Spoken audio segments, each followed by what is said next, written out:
Greetings everyone, so Dance98 back at it with another reaction. So now we're back to the Toku content, and this one is something I missed around Halloween time apparently. Apparently it's Toku for horror fans, a Halloween special of 2025. And yeah, I could see those being some rather intimidating slash scary costumes for the Toku fans here, so let's check it out. It's that time of year where everyone's a cosplayer and we eat way more candy than we probably should. Halloween. And if you're like me, you probably enjoy watching horror movies during the season. But since this is a Toku channel, I was wondering which Toku shows and movies fit Halloween the best. We're talking about the darkest, creepiest, and goriest Toku projects ever that you can watch alongside traditional horror movies during your Halloween movie marathon. No kidding. Sheesh. Oh.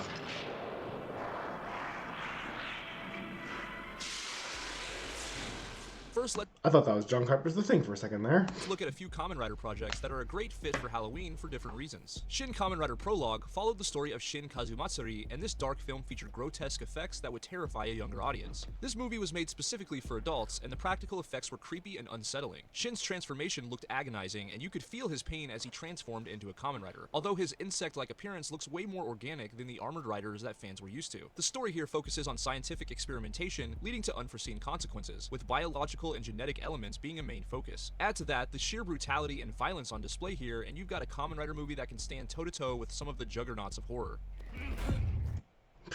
No kidding. Oh, thank goodness I already ate my dinner here.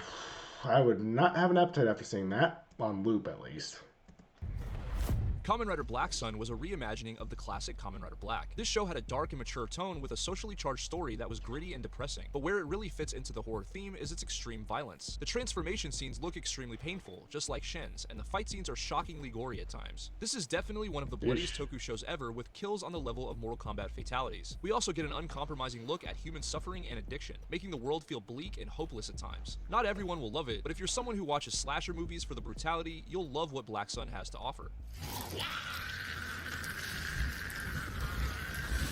Speaking of remakes, Kamen Rider Amazons brought back the look and style of 1974's Kamen Rider Amazon, while dialing up the blood and gore to 11 and giving it a really dark tone. This show had a really depressing feel to it, with shocking scenes featuring decay, body horror, and cannibalism. The story focuses on a virus, and the riders here are bioweapons who are constantly bloodthirsty. Their animalistic tendencies and penchant for extreme violence result in tons of blood and gore throughout the series. The story's tense, with a feeling of impending doom throughout, and the practical effects made the show feel visceral and terrifying. Kiva, of course. Next, I want to talk about two horror-themed Kamen Rider series that are a lot campier and less violent, but they deserve to be mentioned nonetheless. Kamen Rider Kiva was a story about Fangires, which are basically vampires within the Riderverse. Taking clear inspiration from various Halloween and monster movie tropes, the presentation was gothic with tons of atmosphere. The show's namesake is a human Fangire hybrid, and this series featured tons of Halloween elements like bats, full moons, and just a dark vibe in general. The suits in the show are awesome, and Kiva would be an excellent series to watch around Halloween. Ghost. I also want to mention Kamen Rider Ghost, a show that isn't really dark or what people would typically compare to horror, but it does have a bit of focus on death, the afterlife, and the occult, with spirits being a driving force of the narrative. We also get a good amount of fog and dark lighting, making the show feel really dynamic and otherworldly. Ghost also deals with hauntings and possession, so I think it deserves a mention, despite its more lighthearted tone. Garo. I definitely can't talk about horror-esque Toku without mentioning Garo. The series as a whole is heavily inspired by horror, with blood, gore, dark lighting, and a gothic tone. This series is synonymous with horror. Speaking of horror, the primary enemy force in the series is a demonic race called the Horrors that possess people due to their innermost dark desires. The Makai Knights exist to hunt these horrors down and cleanse the world of their evil presence, no matter the cost. The creature designs are incredible, with costumes that look evil and terrifying, and they have unique abilities that are pure nightmare fuel. If you're new to Garo, I'd start with the original series, a story that follows a Makai Knight named Koga. This show sets the tone for everything that came after and established the horrors as a demonic force to be reckoned with.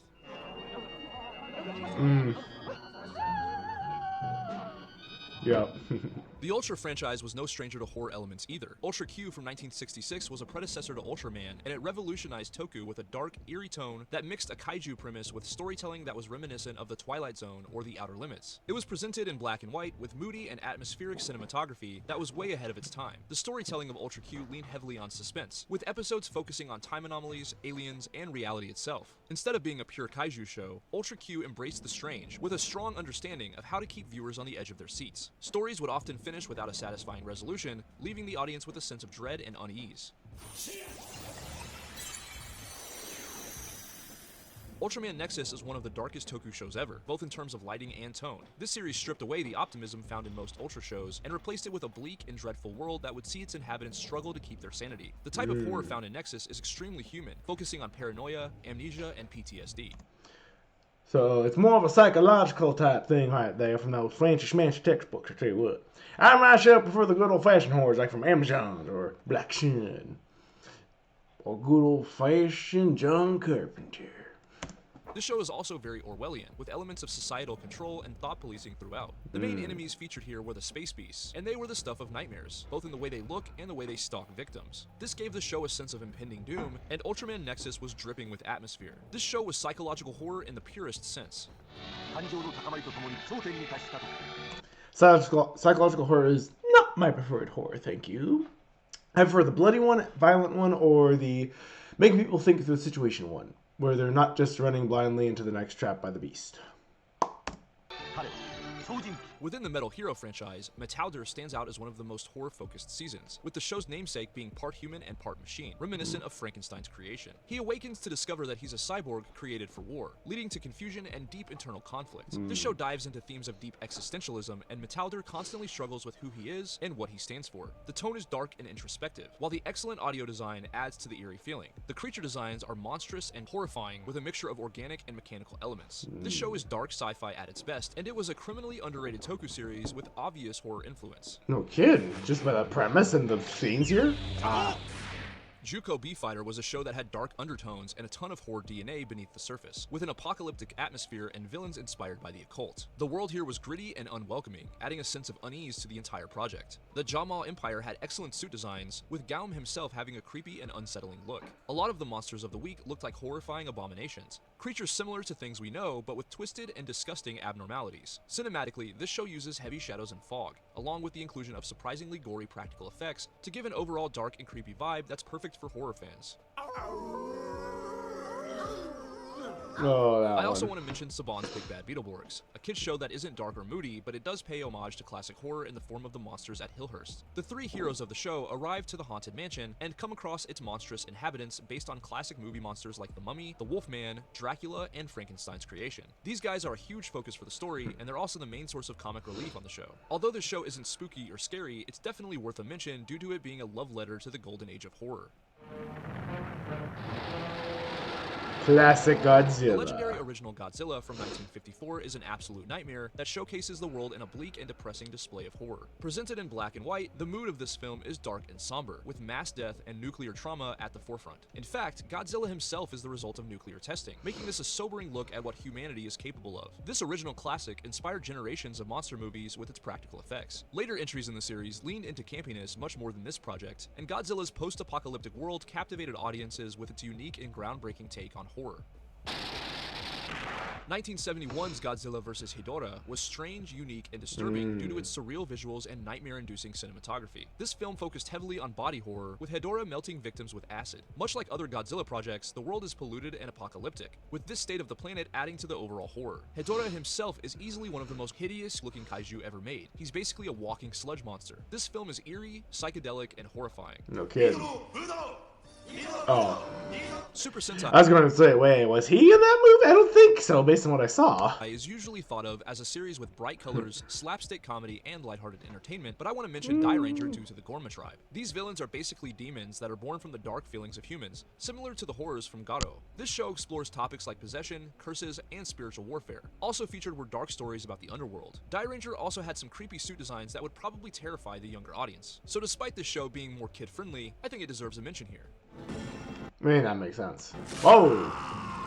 I also want to talk about some lesser-known Toku projects, starting with 1989's Tetsuo the Iron Man, which blurs the line between Toku and horror with a heavy emphasis on the grotesque. This mechanical nightmare takes heavy influence from films like Eraserhead and The Fly, making for a disturbing film that will leave audiences feeling uncomfortable while watching. In this movie, a man finds himself becoming a machine as he's haunted by dark fantasies involving metal. This film uses visceral practical effects utilizing stop motion and homemade materials. The unsettling tone here is off the charts, and it'll definitely stick with you long after watching. No kidding. Yeesh. Hakaider is a bit of a cult classic in the Toku fandom, and its cyberpunk dystopian atmosphere and gothic imagery make it a great choice for horror fans. This action-heavy film featured occult and religious elements, along with an unapologetic portrayal of a corrupted society. Hakaider featured extreme violence with plenty of gore, along with a dirty and rusted look to most of the sets. Hakaider himself had a dark and emotionless suit design, and he was presented as an anti-hero, rather than a traditional hero. This film's gritty look, along with its dark elements, give it a place among horror movies. I have to keep that in mind. Hokkaido is something to check out. Zeiram was a film in 1991 with a heavy focus on suspense and terrifying monsters in a stylish world with elements of dark fantasy, sci-fi, and of course horror. This movie follows a bounty hunter named Iria who battles against an alien creature named Zeiram. Zeiram's design was unique and creepy, and the film's dark lighting and visceral effects added to the overall feeling of dread that the filmmakers were going for. Zeiram himself felt like an unstoppable force, similar to many of the horror icons of the Western world. This project is heavily reminiscent of Alien, with a mix of survival horror and action, and it's a great choice for horror and Toku fans alike. So if you're looking for a great Toku movie or show to watch alongside Nightmare on Elm Street, Friday the 13th, Scream, or Halloween, these are the ones that I think would be the best choice. But I want to know your picks in the comments. If you're new here, be sure to transform into a subscriber by hitting the subscribe button. Join my Discord if you want to hang out with me and other cool Toku fans, and if you enjoyed this video, it would mean a ton if you smack the shit out of that like button. Thanks for watching, have an awesome Halloween, and I'll catch you next time. Whew, dang. That is definitely something to keep in mind. Definitely checking out Hokkaido. That sounds like right up my alley, given how I do like action, dystopian things like Judge Dredd or the Terminator franchise and such like that. Sounds like a fun time, honestly. Anyway, hope you guys enjoyed this. I certainly did. Looking forward to the next project as we keep on going through these videos and I catch back up with my Toku content. I'll see you guys all in the next video as we keep on going to other videos between Toku content and checking out some like comic dubs or recommended mangas and stuff like that. I'm just having a blast. Getting back into the flow of things with this whole new 2026. You guys take care. I'll see you in the next video. Bye!